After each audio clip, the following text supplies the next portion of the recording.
Do do do do do do do do do do do. Did that sound like the song? Yeah, That sound like the song? I did, yeah. All right, cool. Thanks. Nailed it. Thanks. I tried. Didn't know I could sing too, but but guys, thank you so much for listening. In case the incredibly horrible rendition of that Star Trek theme didn't give it away, we're talking Star Trek Beyond, which is a weird title, but whatever. I'm here with Colin. Colin, the nitpicking. oh, I'm sorry. Did you? I'm just kidding. I'm just kidding. Yeah, that's right. I'm here with Colin and no one else. Colin, how you doing? I'm doing good. and then I'm here with Scott. Yeah, how's it going? Wow. That's all I hear over here. All right, so let's get this out of the way since Scott's giving me so much crap. I thought the marketing campaign for this was not super awesome. I thought the trailers were not good, especially that first one. God almighty, they screwed up that first trailer. And then that second one with Rihanna's new song was horribly unnecessary. So I was worried a little bit about the Star Trek film. I was really sitting there thinking it could be bad. A bunch of people I talked to didn't even know it was coming out. Oh, really? Well, it's like I think they got scared of how much everyone hated the first trailer, possibly, that, like, they didn't do a good job of being like, hey, it's coming out, like, this weekend. Yeah. So, I mean, so I will say I was a little turned off by the marketing campaign for it. I will fully acknowledge that. Does that mean you're a little bit hesitant going in? I was, because, look, so I went back and I rewatched the first one, which I adore. I rewatched Into Darkness. Into Darkness is good. I don't get why it gets all the hate it does, because Star Wars Episode 7 is the same thing as A New Hope, but whatever, we're not talking about Star Wars.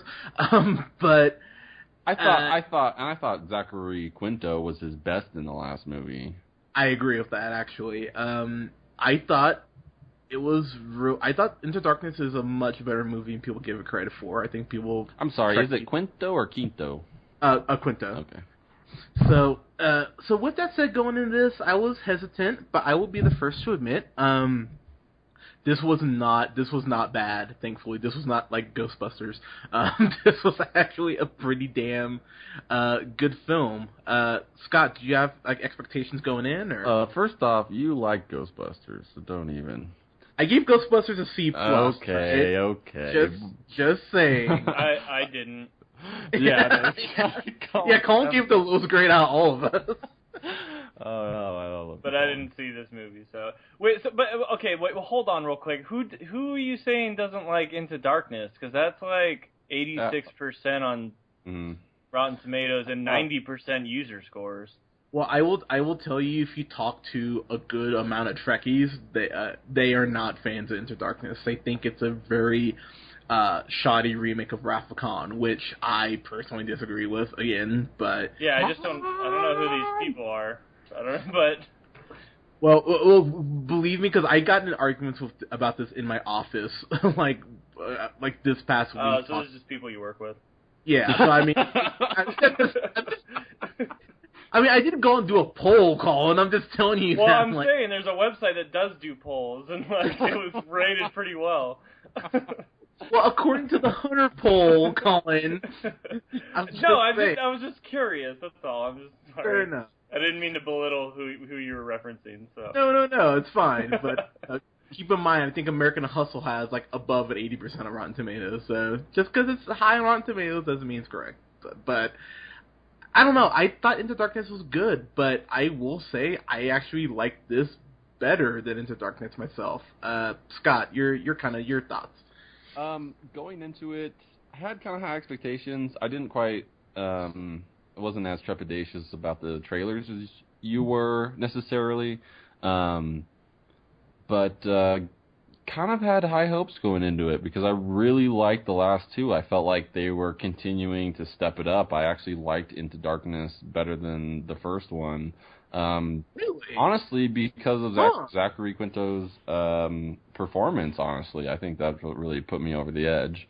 And it was that like emotional pull that I really like, that I get out of movies, that really draws me in. And I feel like I didn't quite feel that in this one. Oh God, here you go again. I'm kidding. Hunter, every time.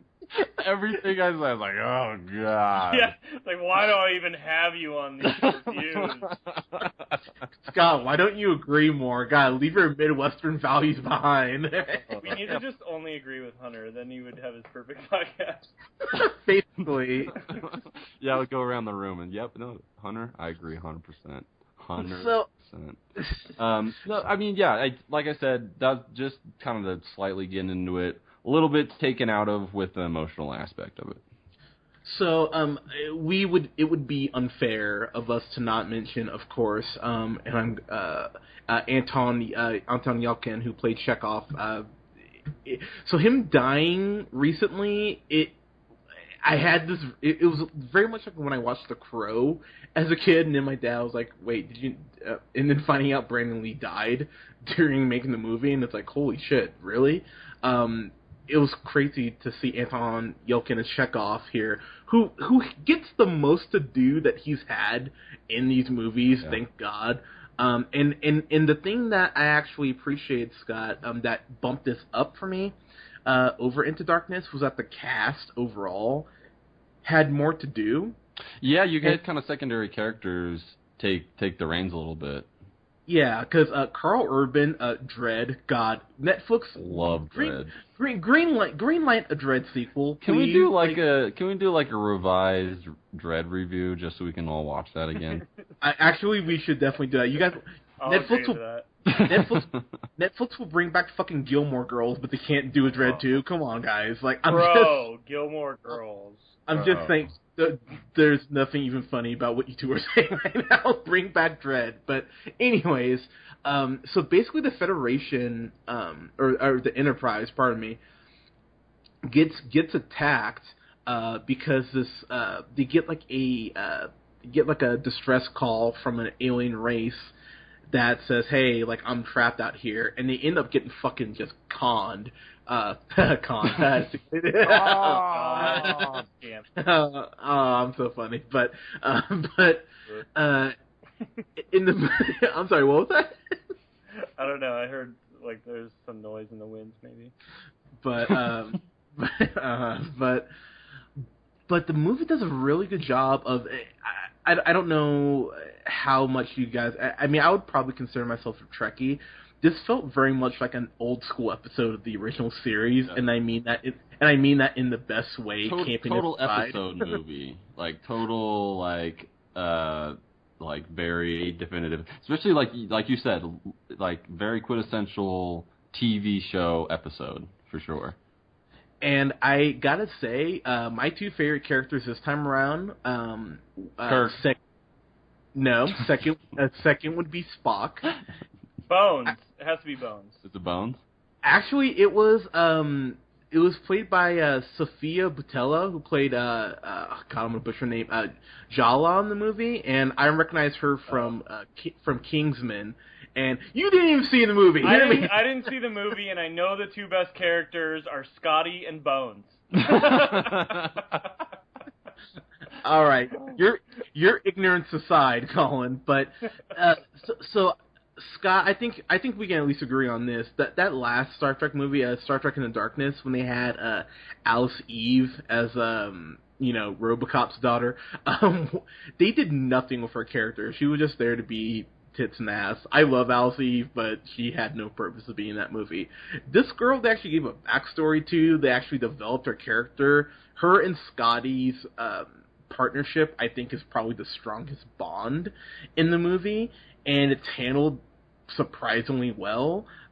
She's an engineer just like Scotty, and they get along super well, and that's the strongest part of the movie, is how they break off the crew once they're attacked by Krall, played by Idris Elba. How the crew breaks off into these groups you wouldn't expect. So, Kirk ends up with Chekhov. Spock ends up with Bones, which is amazing. Yeah, that's a great duo. Simon Pegg, Scotty ends up with Jala. Zoe Saldana, who cannot keep her ass out of space, apparently.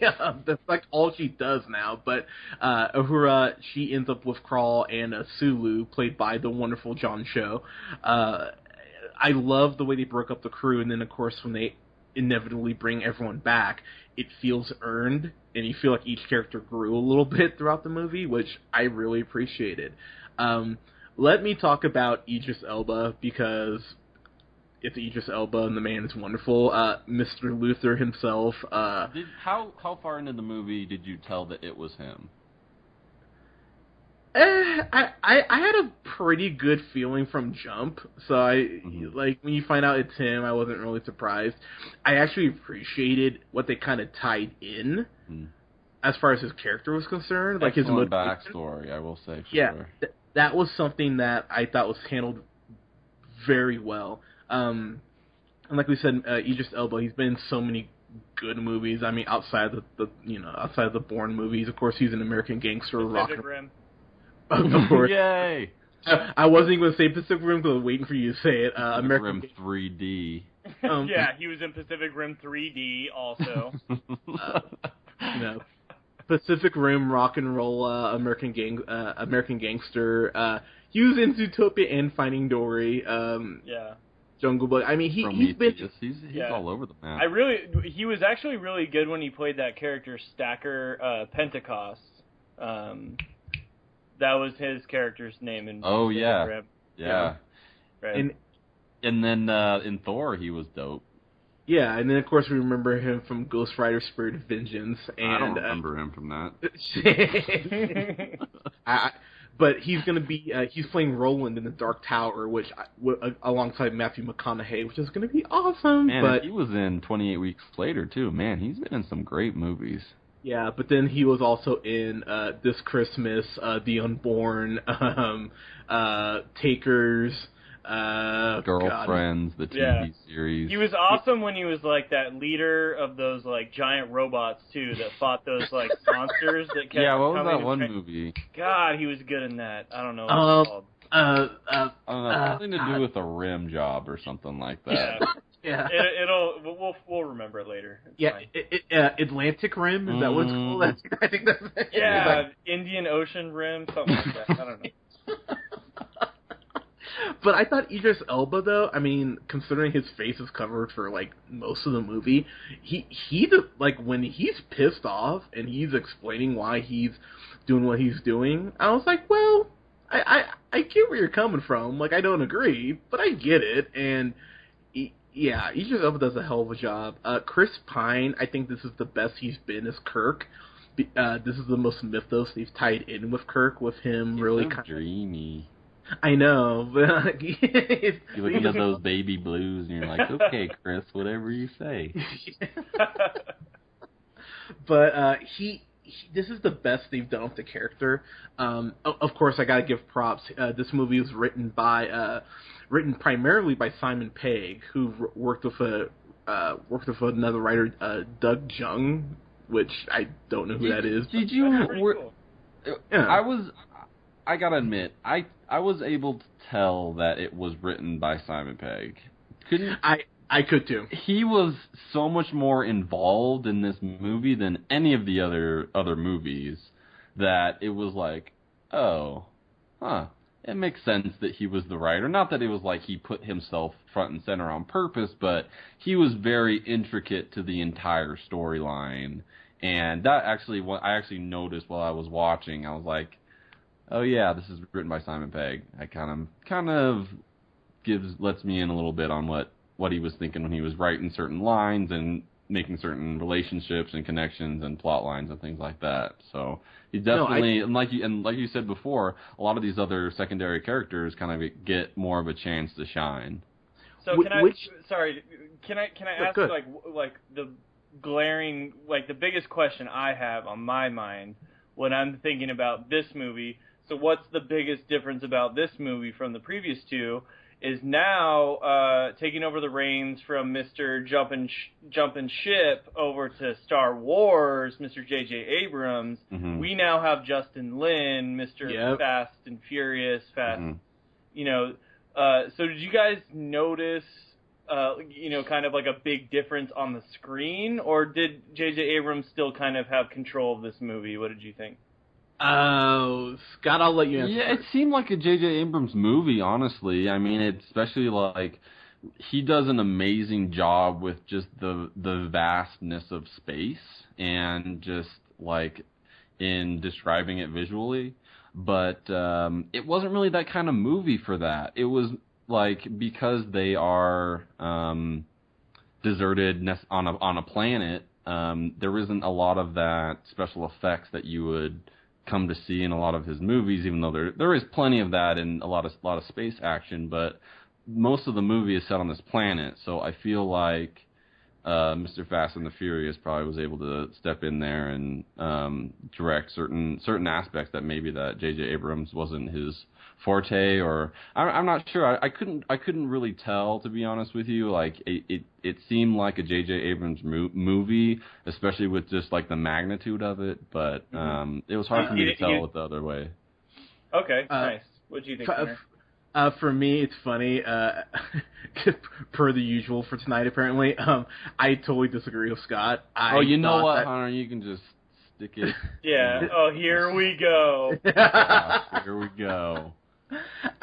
No, because first off, there isn't lens flares out the ass in this movie like there were the first two. Like, I love the first two, but Abrams, he loves those lens flares so much. I thought the space action. So when the part where the Enterprise is just fucked up to oblivion, that scene is like heartbreaking. I was sitting there, almost like, I'm not gonna lie, almost tearing up.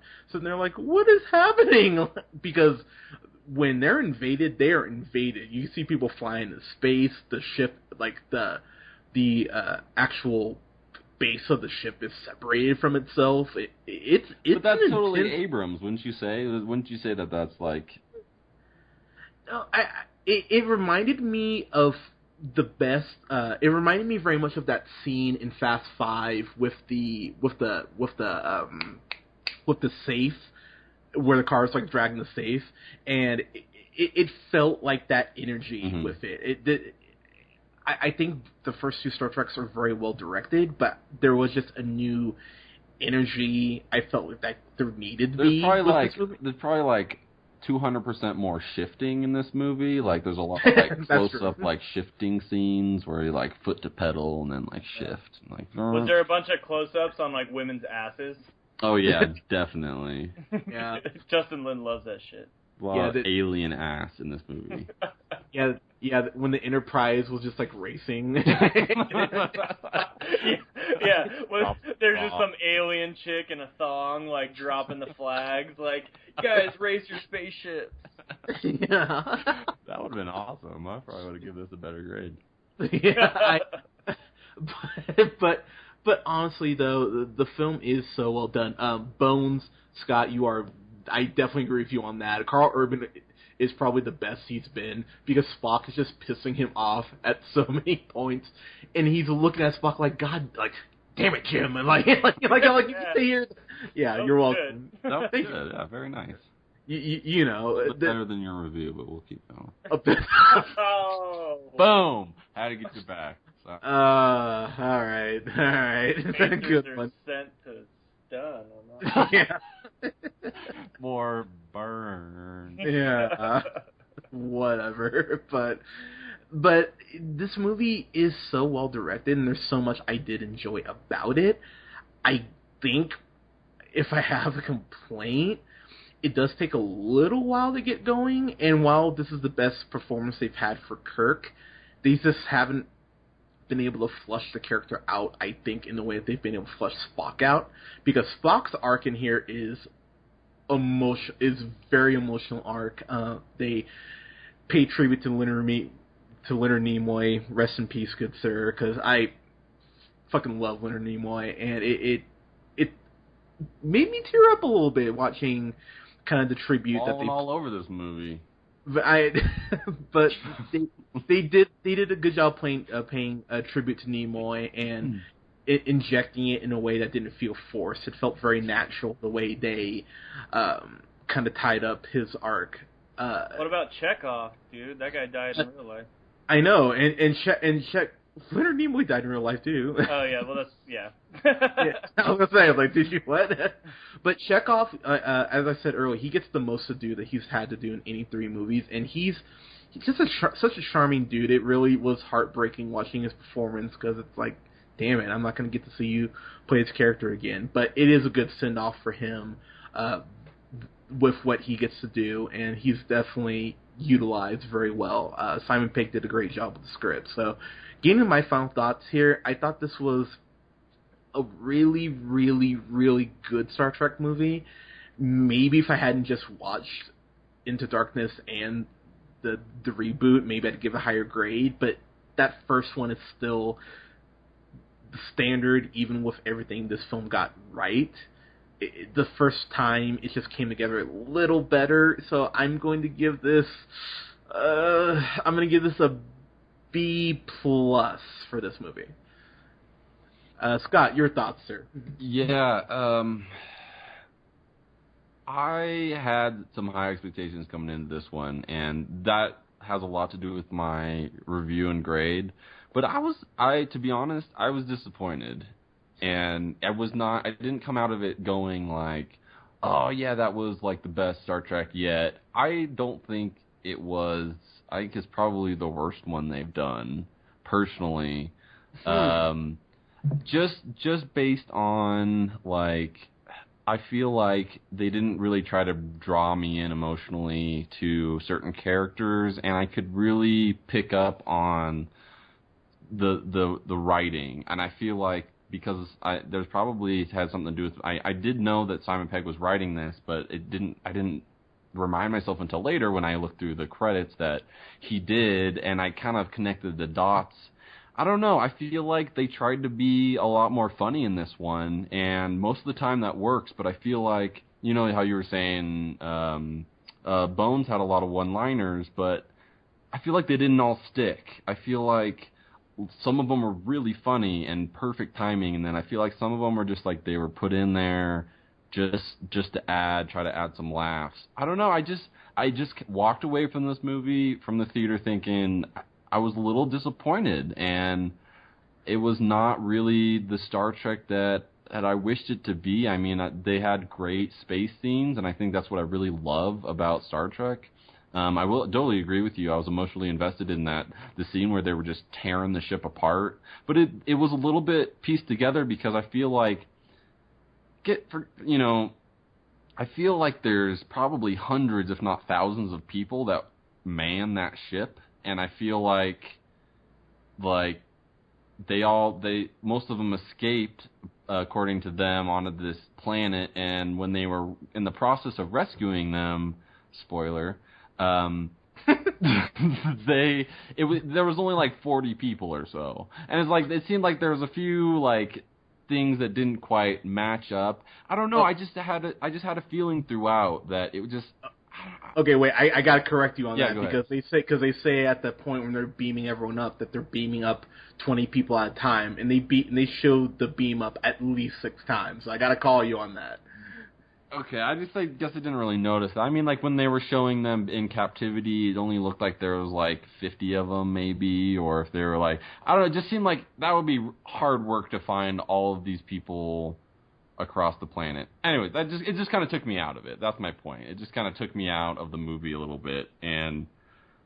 it wasn't my favorite Star Trek. I really, really wanted to love this movie, and I did enjoy it, and it's a great action movie, a great space movie. I like how they made references to the series, to the TV show. Very much so, Leonard Nimoy. It's really cool kind of how they tie that together. It's like really one of the main arcs in the third act is tying it together with, like, kind of with the older generation. I really like that. But I just feel like overall... I was just a little bit disappointed. So this was a tough one to grade. I won't lie to you. You got Scott. I went with the B on this one. Solid B. Solid B. Okay. Nice. Yeah. All right. So no A's this week. No Fantastics, no A's. No, yeah, because I wanted to love this more, I really did, but it does. They haven't gotten Kirk right. They just haven't been able to get Kirk right in the way that. It's great that you mentioned that because, like, I feel like the one character who was supposed to not have any emotions at all ends up being like the emotional catalyst for this entire series, and it's not Kirk, apparently the person who lost his dad and who's manning this enormous ship with all this pressure on him. It's not even about him almost. It's about Spock and his, like, it just keeps going back to him, and I think that says so much about Zachary Quinto. Yeah, exactly. Yeah. So yeah, I mean, hats off to him for pulling the movie together. But it was with my expectation going into it, I was just a little bit disappointed. It's very much those last couple seasons of that 70s show where the show just starts to become about Kelso because Eric, they're just like, we don't know what to do with him. That's kind of what this felt like watching it. I know it's a very random reference to pull. I'm aware of that, but that's why we keep you around for the references. Yeah, thanks. But that's really how I felt, that you have the centerpiece, or what should be the centerpiece, and they just can't get him right. So they've already announced Star Trek 4, so shocker. So I mean, I think this is a good film for the 50th anniversary. Not as good as it. Yeah, and I'm 100% excited to go see the new one too. Like, when it comes out, I'm gonna be all jazzed for it. But I just, maybe not this one. Yeah, but guys, have you seen Star Trek Beyond yet? Let us know in the comments below. You can follow me and feel free to tweet me and harass. Yeah, you guys should totally tweet us one time. It'll be so crazy if someone was like, "Hey, we tweeting you because you're on Real Pineapple." Hopefully it's a little more exciting than that, but I was at a bar the other day. Exciting for me. I was at this bar the other day, and at the bar they had these LCD screens all around like the bar. Instead of playing like sports and stuff, they had like this Twitter thing where like people would take pictures, and if they tagged the bar in their Twitter, it would show like their picture up on the screens for everybody to see. So like I did it, and it was like the real O'Neill, and the people were with, they're like, "Oh, the real O'Neill," and I'm like, "Oh yeah, by the way, I do a podcast. It's the Real Pineapple." Boom. And everybody, like, there was like a couple people that like looked up the sound. They got the SoundCloud app, and they looked it up, and I was just like, "Tell your friends, spread the word on the street level." There. So I'm gonna go to that bar and do it all day, every day. There you go. And you can follow Mr. Colin O'Neill on Twitter at The Real O'Neill. And you can follow Mr. Scott here on Twitter at Newman the First. And yours truly on Twitter at JHunterRealPineapple. Guys, thank you so much. We'll have a review up this weekend for Suicide Squad, and we'll have a couple other movie reviews for you guys as well. Thank you so much. We'll talk to you soon. Bye.